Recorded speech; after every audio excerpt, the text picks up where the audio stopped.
There's always been many love stories told over the course of time, but I can promise you that none of those love stories compares to the love story about Jesus Christ.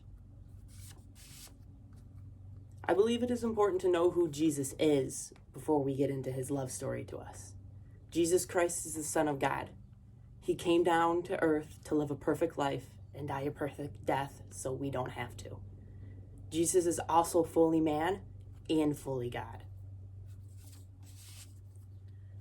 To begin this love story, we start out in the Garden of Gethsemane, where Jesus started to pray to his Father. In Luke chapter 22, verses 42 through 44, it says, saying, Father, if you are willing, remove this cup from me. Nevertheless, not my will, but yours be done. And there appeared to him an angel from heaven, strengthening him. And being in agony, he prayed more earnestly, and his sweat became like great drops of blood falling down to the ground. The reason why Jesus asked God to remove this cup from him is because he knew he was going to be under a tremendous amount of agony and suffering.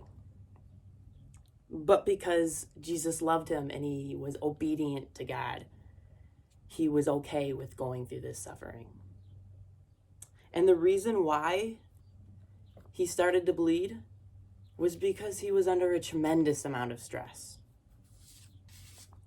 Shortly after Jesus was done praying, he was arrested and taken before Pilate, King Herod, the chief priests, and the people. Luke chapter 22, verse 63 says, Now the men who were holding Jesus in custody were mocking him as they beat him. Those men who mocked and beat Jesus probably beat him within an inch of his life. As Jesus went before King Herod and Pilate, they both found him not to be deserving of the death that the chief priests and the people wanted him to have. In Luke 23, verses 13 through 19, it says, Pilate then called together the chief priests, the rulers of the people, and said to them, You brought me this man, one who is misleading the people, and after examining him before you, behold, I did not find this man guilty of any of your charges against him. Neither did Herod, for he sent him back to us. Look, nothing deserving death has been done by him. I will therefore punish and release him. But they all cried out together, Away with this man, and release to us Barabbas, a man who was thrown into prison for an insurrection started in the city and for murder. The people of the city wanted Jesus to die so badly that they would rather have a murderer released to them. And so that's what Pilate did. Pilate released Barabbas, and he sent Jesus off to be crucified. Before Jesus was sent off to be crucified, he was flogged. It's important to know what flogging is and how horrific it was. Flogging is when the victim is stripped naked, then tied to a post with his hands over his head to stretch the skin, making the wounds worse. He was then flogged by one or two people with a whip.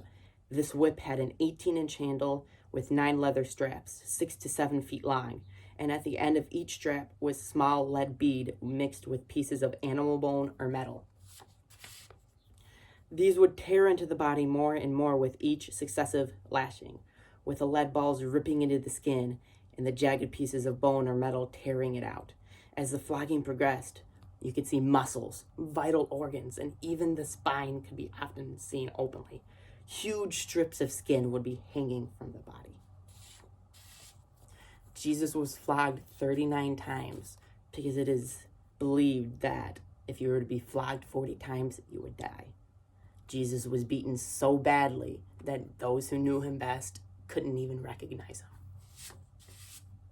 After Jesus was flogged, a crown of thorns was stuck onto his head. And it is important to know that each thorn on that crown was about 3 to 4 inches long. After he got that crown of thorns stuck onto his head, he was sent out to be crucified. Jesus had to carry the crossbar of his cross that was about 70 to 90 pounds for about a mile to where he would have to be crucified. When they arrived to where Jesus had to be crucified, they stripped him of his clothing, and laid him on the cross and nailed a nail into both of his hands and his feet. And then they would lift him up and hang him until he would die. What made Jesus' death on the cross so horrific is that he couldn't breathe while he was up there. He was suffocating.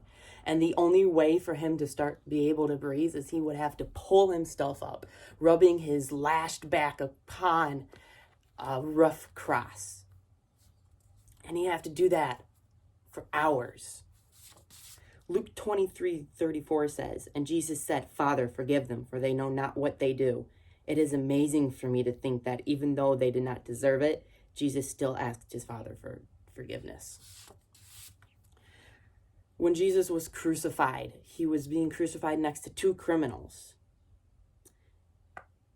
And he was in an unimaginable amount of pain, but he was still able to show his love to one of the criminals. Luke 23, verses 39 through 43 says, "One of the criminals who was hanged railed at him, saying, 'Are you not the Christ? Save yourself and us.'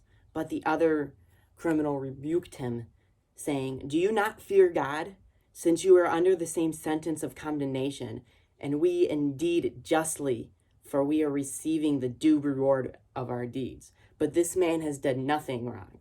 And he said to Jesus, 'Remember me when you come into your kingdom.'